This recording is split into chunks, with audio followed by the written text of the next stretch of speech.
tahay daawadayaal ku soo dhawaada mar kale iyo helinka midnimo TV oo aad kala socotaan magaalada Gothenburg oo caasimadda labaad ee dalkan Sweden idinkoo nala socda 8:00 maalin kasta oo sabti ah.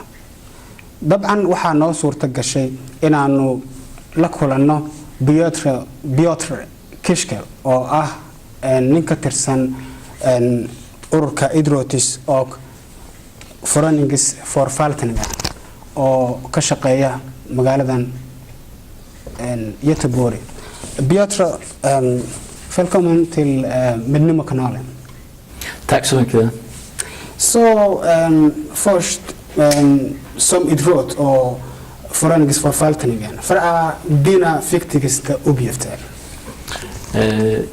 Idrotts- och föreningsförvaltningen får uppdrag att stödja föreningslivet i Göteborg. Och det är ganska vitt uppdrag. Vi stödjer föreningarna genom att vi hjälper till att få komma igång. Det är ett konsultativt stöd. Och även vi hjälper ekonomiskt. Okej, så vilken krav sätter ni till exempel om någon vill etablera nya föreningar? Ja. Så, i Sverige så har vi grundläggande föreningsfrihet. Man kan organisera sig på vilket sätt man vill. Det finns inget lag som reglerar föreningslivet utan det är mest praxis. Däremot de organisationer, föreningar som vill söka stöd från Göteborgs stad, de måste uppfylla vissa villkor som är fastställda av kommunfullmäktige, det betyder det göteborgska parlamentet. Och för att kunna ansöka om stöd från Göteborgs stad måste man uppfylla vissa speciella krav. Man måste först och främst ha tagit ställning för demokrati som samhällssystem. Man måste tillämpa öppet medlemskap, det vill säga att om ni startar en förening så var en som kan acceptera era stadgar kan bli medlem i er förening. Vidare, man måste ha minst 15 medlemmar och vårt uppdrag är att stödja de verksamheterna föreningar bedriver för barn och ungdomar i åldrarna från 7 upp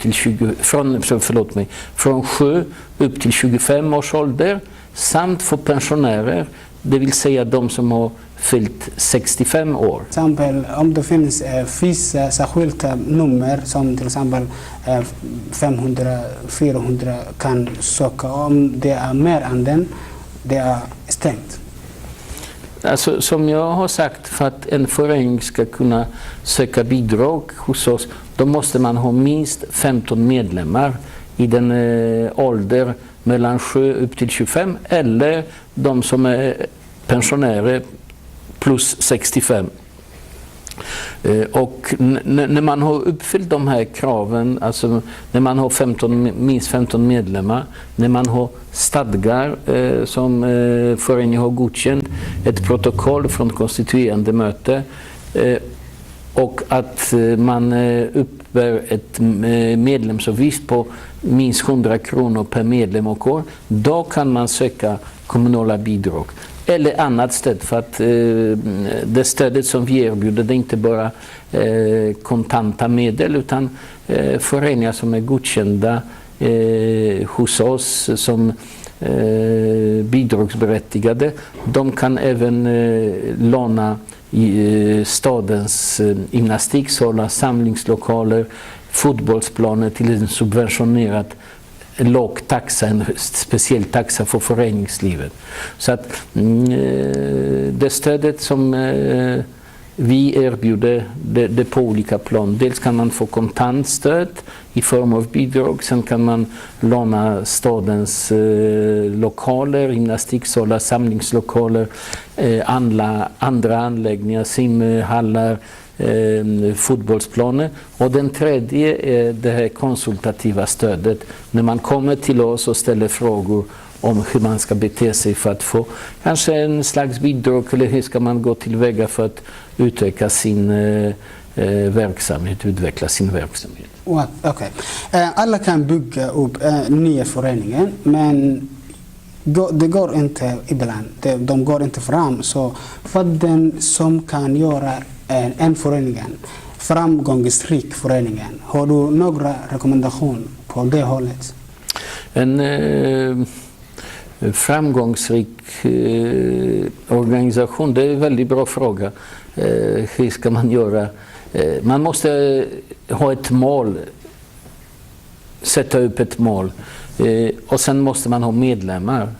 Det är ju mycket lättare för en fotbollsförening, för att om man startar en fotbollsförening då är målet att göra så många mål som möjligt och vinna så många matcher som möjligt och vinna kanske en serie, vilket man är. Då måste man skaffa duktiga tränare och duktiga spelare och konsekvent arbeta. Det är ganska enkelt. Däremot jag tror att du frågar om framgångsrika föreningar som kanske ni representerar, föreningar som vi kallar för invandrarföreningar.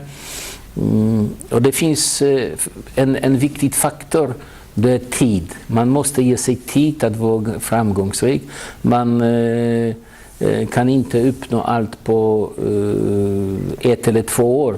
Vi har exempel i Göteborg på föreningar som invandrarföreningar som har varit aktiva i 50 år och konsekvent byggt upp sin verksamhet, och idag kanske ha egen klubbhus, egen fotbollsplan, flera lag i olika serier. Men det tar tid. Jag har närmast i åtanke en kroatisk förening som har varit aktiv för 50 år. Och de har eget klubbhus, egen idrottshall, egen fotbollsplan. Men det har tagit de 50 år. Och sen måste man ha medlemmar. Naturligtvis ju fler medlemmar som bidrar både med sitt arbete och även med ekonomi. Då är det då kan man uppnå framgång. Sen måste man tror jag tänka på att just när man kommer till Sverige för ett annat land, så problem är så många i det nya landet att man försöker göra allt, ta hand om allt som man vill hjälpa sina barn, man vill ta hand om kanske de ensamstående mammor. Alltså problem är väldigt många, men föreningen måste kanske begränsa sig. Man kan inte ta hand om alla problem som finns idag i samhället, utan jag tror att man måste, ska man jobba med idrott, då är det en sak. Ska man jobba med kultur, då är en sak. Det är ju det som kanske skiljer de som vi kallar för invandrarföreningar från andra. Att, en invandrarförening försöker ta hand om alla problem som en grupp har, och även jobbar över, vilket är bra, jobbar över åldersgränser. Att man träffas både äldre och yngre, barn och ungdomar, föräldrar och kanske mor- eller farföräldrar. Så att det är ju ett positivt att man träffas och arbetar över åldersgränser. Men sen många tar på sig för stora uppgifter och tycker att nu ska jag fixa allt, men man sällan lyckas med att fixa allt. Så säger du till exempel, om jag förstår bra, att man måste tugga inte mer än man kan svälja, till exempel. Man kan svälja. Och då man måste sätta ett krav, ett riktigt mål, särskilt mål, och sen arbeta på det. Absolut, det är ett bra uttryck som jag inte hört tidigare, som du säger. Men precis så är det. Man kan inte ta sig vatten över huvudet, som man säger i Sverige, för då blir det för mycket. Sen måste man ha ju... som en föreningsledare, det är viktigt också att man ska delegera uppdrag.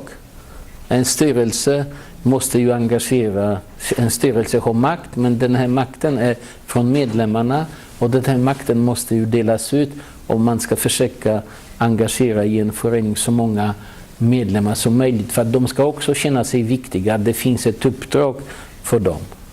Och sen att kanske styrelsen ska inte sikta för länge, utan successivt så bytte man ordföranden så att det blir inte en maktkoncentration och ja, ni känner till. Absolut. Ja, den här uttrycken jag har lånat från engelska, men kanske kan man använda även på svenska. Under Piotr Szyskal, det finns också en viktig fråga, vilken är när och hur man kan söka uppdrag till er. Till exempel om man bygger eller etablerar nya föreningar. Just när det gäller att starta en förening, det är upp till de människor som vill engagera sig. Det finns inget konkret datum, utan just när det är nya föreningar så kan man anmäla sig till oss och lägga in ansökan om att bli bidragsgodkänt när som helst under året. Okay.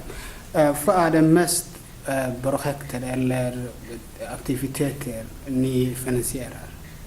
Alltså, det som vi finansierar, det är ju allmänt talat det är en meningsfull verksamhet som är riktad till barn och ungdomar i den här åldern mellan 7 och 25 eller som är riktat till pensionärer. Så att det är väldigt allmänt. Det kan vara kulturaktiviteter, det kan vara en kör, det kan vara en fotbollsförening, det kan vara en kulturförening som jobbar kanske med somaliska danser. Det kan vara en förening som satsar på utbildning och läxhjälp för ungdomar. Men det ska vara, det är lite allmänt uttryckt, men en verksamhet som är meningsfull och riktad till de här 2 åldersgrupper. Det grundläggande. Sen är det ni själva, alltså föreningarna, som bestämmer själva vilken verksamhet man ska bedriva. Det är ju ni, så det är därför ni samlas, för att kunna bestämma sig om vi vill spela basketboll. Ja, då bildar vi en fotbollsförening. Eller vi vill ta hand om fritidsaktiviteter för våra ungdomar, och då bildar vi en förening. Och sen bestämmer man själv vad det är för slags verksamhet man ska bedriva. Det är väldigt fint. Det måste vara verksamhet, om man ska söka stöd hos oss, då den här verksamheten måste vara planerad. Den måste, för att kunna få bidrag, man måste ha minst 20 sammankomster per år. Det är i och för sig inte kanske så mycket, men ändå det finns vissa krav som